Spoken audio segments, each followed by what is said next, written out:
K ബാബുവിന്റെ സ്വന്തം മണ്ഡലമായ തൃപ്പൂണിത്തറ CPM-ന്റെ യുവ തുർക്കിയായിട്ടുള്ള എം സ്വരാജ് പിടിച്ചടക്കുന്നു. അതിനുശേഷം വീണ്ടും എം സ്വരാജിന്റെ കയ്യിൽ നിന്നും കെ ബാബു അത് വീണ്ടും പിടിച്ചെടുക്കുന്നുണ്ട്. പക്ഷേ ഇനിയുള്ള അടുത്ത ഇലക്ഷന് കെ ബാബുവിന് മത്സരിക്കാൻ വേണ്ടുന്നത്ര പ്രായം, അദ്ദേഹത്തിന് ആരോഗ്യസ്ഥിതി മോശമാണ്. അപ്പൊ ഇനി അടുത്ത സ്ഥാനാർത്ഥി ആരായിരിക്കും? കുറേ വഴക്കുകൾ ഇങ്ങനെ തുടങ്ങിയിട്ടുണ്ട്.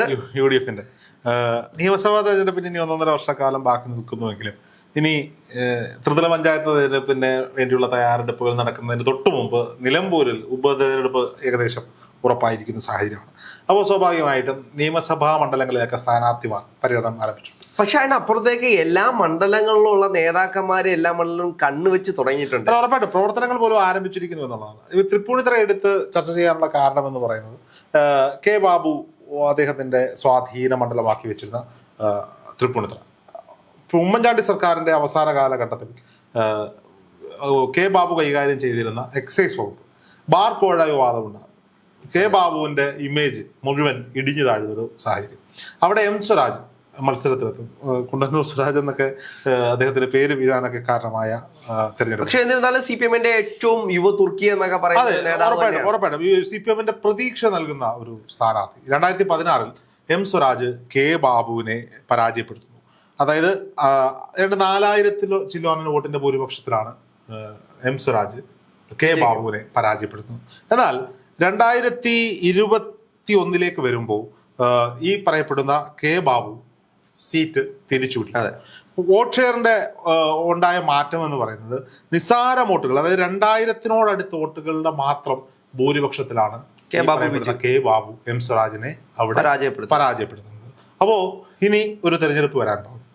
2021 തെരഞ്ഞെടുപ്പിന്റെ ഏറ്റവും വലിയ പ്രത്യേകത എന്തായിരുന്നു എന്ന് ചോദിച്ചാൽ പ്രതീക്ഷിച്ച പല മുഖങ്ങൾ, അതായത് ഉമ്മൻചാണ്ടി സർക്കാരിന്റെ കാലഘട്ടം, അത് 2016 തെരഞ്ഞെടുപ്പ്.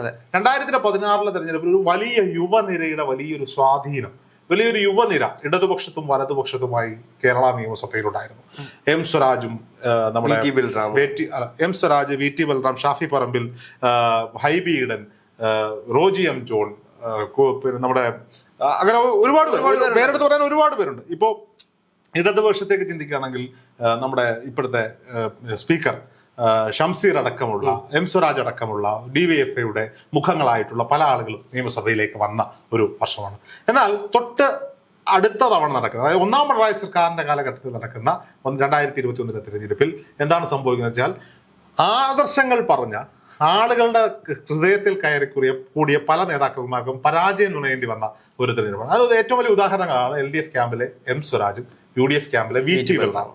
VT ബൽറാം നിലപാടുകൾ പറഞ്ഞ് AKGയെ പോലും വിമർശിച്ചു. അതായത് ഒരു ഇടതുപക്ഷ മണ്ഡലത്തിൽ വിജയിച്ചു വന്ന അദ്ദേഹം AKGയെ വിമർശിച്ചത് കൊണ്ടാകാം അദ്ദേഹം ആ തെരഞ്ഞെടുപ്പിൽ തോറ്റത് എന്ന് ഞാൻ ഉറപ്പായിട്ടും.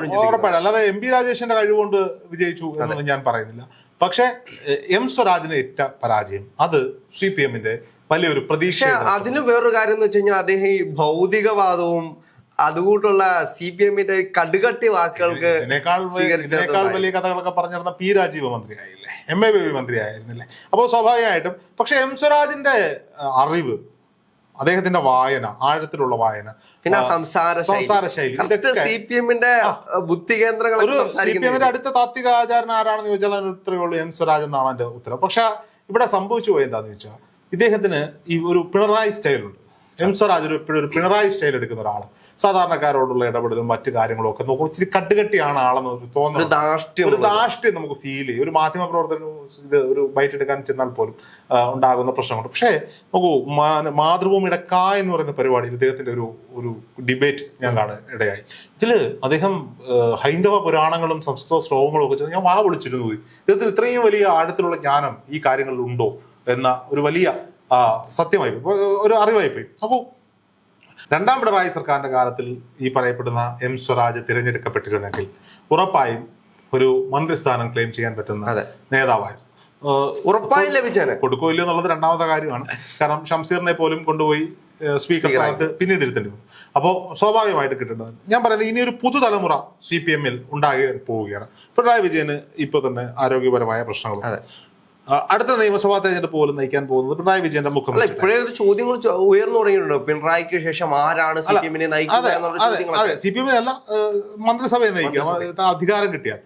ഇനി എം വി ഗോവിന്ദന്റെ പ്രവർത്തനങ്ങളോടൊന്നും എല്ലാവർക്കും ഒന്നും മതിപ്പൊന്നുമില്ല. അപ്പൊ സ്വാഭാവികമായും പിണറായി വിജയന്റെ സർക്കാർ 3ാമത് തവണ അധികാരത്തിലെത്തിയാൽ അവിടെ ഒരു ഉപമുഖ്യമന്ത്രി സ്ഥാനം ഉണ്ടാകുമെന്ന കാര്യത്തിൽ ഉറപ്പാണ്. കാരണം ഇദ്ദേഹത്തിന്റെ ആരോഗ്യ പ്രശ്നങ്ങളൊക്കെ മുൻനിർത്തി ആ ഉപമുഖ്യമന്ത്രി 1-2 വർഷങ്ങൾക്ക് ശേഷം മുഖ്യമന്ത്രി അത് ഏറ്റെടുക്കുകയും ചെയ്യും.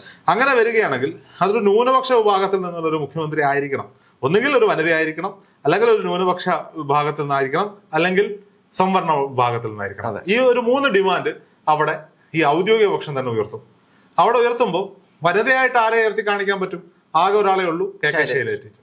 വടകര തെരഞ്ഞെടുപ്പിൽ ആകെ തകർന്ന് തരിപ്പടമായി ഇമേജ് പോയി നിൽക്കുന്ന ശൈലജ ടീച്ചറിനെ സ്ഥാനാർത്ഥിയാക്കിയാൽ പരാജയം സംഭവിക്കുമെന്ന് മനസ്സിലാക്കിക്കൊണ്ട്, അല്ലെങ്കിൽ അങ്ങനെ ധരിപ്പിച്ചുകൊണ്ട് ആ ഉദ്യമത്തിൽ നിന്നും മാറും. ഇനി ഒരു ദളിത് പ്രാതിനിധ്യം വേണമെന്ന് പറഞ്ഞാൽ അതിന് ഒരൊറ്റ പേരേ ഉള്ളൂ, K Radhakrishnan. K Radhakrishnan Lok Sabha M പിയാണ്. ലോക്സഭയിൽ നിന്ന് രാജിവെച്ചാൽ അത് പാർട്ടിയുടെ ദേശീയ പദവിയെ പോലും ചിഹ്നം പോലും നഷ്ടപ്പെടുന്ന സംവിധാനത്തിലേക്ക് പോകും. രാജിവെക്കാൻ പറ്റില്ല. സ്വാഭാവികമായിട്ട് നിയമസഭയിലേക്ക് മത്സരിക്കില്ല, MLA ആവില്ല. MLA ആവാത്ത ഒരാളെ കൊണ്ടൊന്ന് മുഖ്യമന്ത്രി ആക്കുന്ന റിസ്ക് ആണെന്ന് അറിയാമല്ലോ. അപ്പോൾ സ്വാഭാവികമായിട്ട് എന്നാൽ പിന്നെ ന്യൂനപക്ഷ വിഭാഗത്തിലൊരു മുഖ്യമന്ത്രി. അങ്ങനെ നോക്കുമ്പോൾ ആരാണ്? മുഖ്യമന്ത്രിയുടെ സ്വന്തം മരുമകനായിട്ടുള്ള മുഹമ്മദ് റിയാസ്.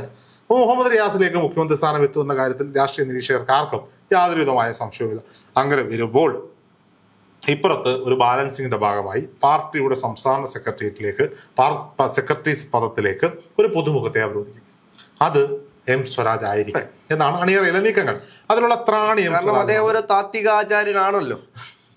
ആചാര്യരൊക്കെ അവിടെ നിൽക്കട്ടെ. ഒരു പിണറായി സ്റ്റൈലിൽ പാർട്ടിയെ നയിക്കാൻ പറ്റുന്ന ആളാണ് എം സ്വരാജ്. മാത്രമല്ല പാർട്ടിയുടെ കീഴ്ഘടകങ്ങളുമായിട്ട് എം സ്വരാജ് വെച്ചു പുലർത്തുന്ന എല്ലാ സംവിധാനങ്ങളുമായി വെച്ചു പുലർത്തുന്ന ഒരു ബന്ധമുണ്ട്.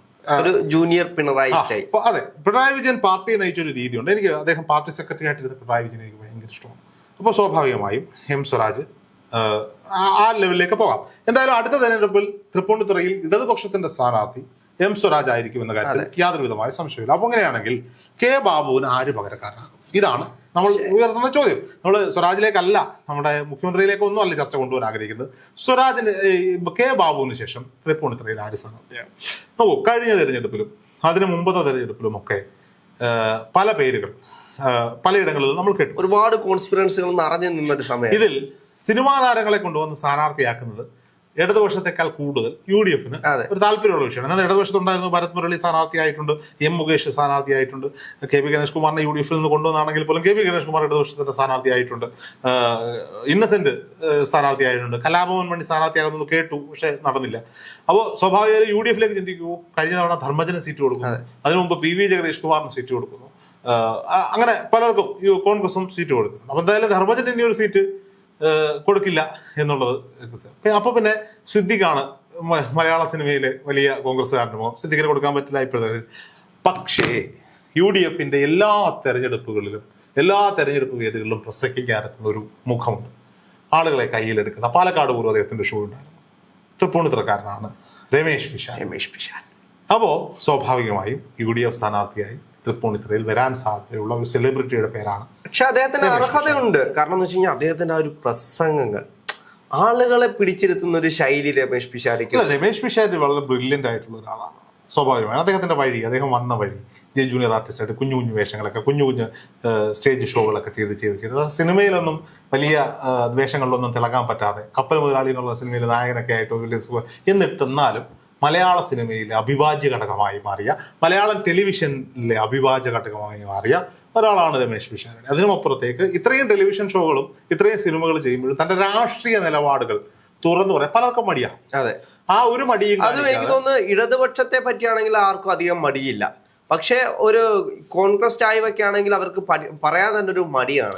പക്ഷേ രമേശ് പിഷാരടിയോട് ഈ പറയുന്ന ഇടതുപക്ഷക്കാർ പോലും എതിർപ്പില്ല. ഇപ്പൊ ഉണ്ണി മുകുന്ദൻ നരേന്ദ്രമോദി ഇഷ്ടമാണെന്ന് പറയുന്നു, അല്ലെങ്കിൽ സുരേഷ് ഗോപി നരേന്ദ്ര പാർട്ടി സ്വീകരിക്കും. പക്ഷെ അപ്പോഴത്തേക്ക് സുരേഷ് ഗോപി സംഘിയായി, ഉണ്ണിമുകുന്ദൻ സംഘിയായി, പ്രശ്നങ്ങളാണ്. അതേസമയം രമേശ് പിഷാരടി കോൺഗ്രസ്സുകാരനാണെന്ന് പറഞ്ഞാൽ വലിയ പ്രശ്നങ്ങളൊന്നും ഇല്ല എന്നുള്ളതാണ്. കാരണം കാലാകാലങ്ങളായി അദ്ദേഹം ആ ഒരു നിലപാടെടുത്ത് അദ്ദേഹത്തിന് ആളുകളെ ഭയങ്കര ഇഷ്ടമാണ്. അപ്പൊ സ്വാഭാവികമായിട്ട് തൃപ്പൂണിത്തുറയിൽ ഈ പറയപ്പെടുന്ന രമേശ് പിഷാരടിയുടെ പേര് ഈ തരത്തിൽ ഉയർന്നിരിക്കുന്നത്. എന്തായാലും ഒരു കോൺസ്പിറസി ഇപ്പം തന്നെ അവിടെ നിലനിൽക്കുന്നുണ്ട്. അതായത് തൃപ്പൂണിത്തുറ, മരട്, കുമ്പളം, ഉദയംപേരൂർ ഈ 4 ലോക്കൽ ബോഡീസ് ചേർന്നാണ് പറയപ്പെടുന്ന തൃപ്പൂണിത്തുറ നിയോജകമണ്ഡലം. തൃപ്പൂണിത്തുറയിൽ ജനിച്ചു വളർന്ന, തൃപ്പൂണിത്തുറയിൽ സ്ഥിര താമസക്കാരനാക്കിയ രമേശ് പിഷാരടിക്ക് കെ ബാബുവിന്റെ പിൻതലമുറക്കാരനാകാൻ പറ്റുമോ എന്ന ചോദ്യം ബാക്കിയാവുകയാണ്. എന്തായാലും നല്ലൊരു പോരാട്ടത്തിന്, അങ്ങനെയാണ് സംഭവിച്ചാൽ നല്ലൊരു പോരാട്ടത്തിന് തൃപ്പൂണിത്തുറ സാക്ഷ്യം വഹിക്കും. എം സ്വരാജ് രമേശ് പിഷാരടി പോലെ ആരാരെ മറിക്കും? കാത്തിരുന്ന് കാണാം.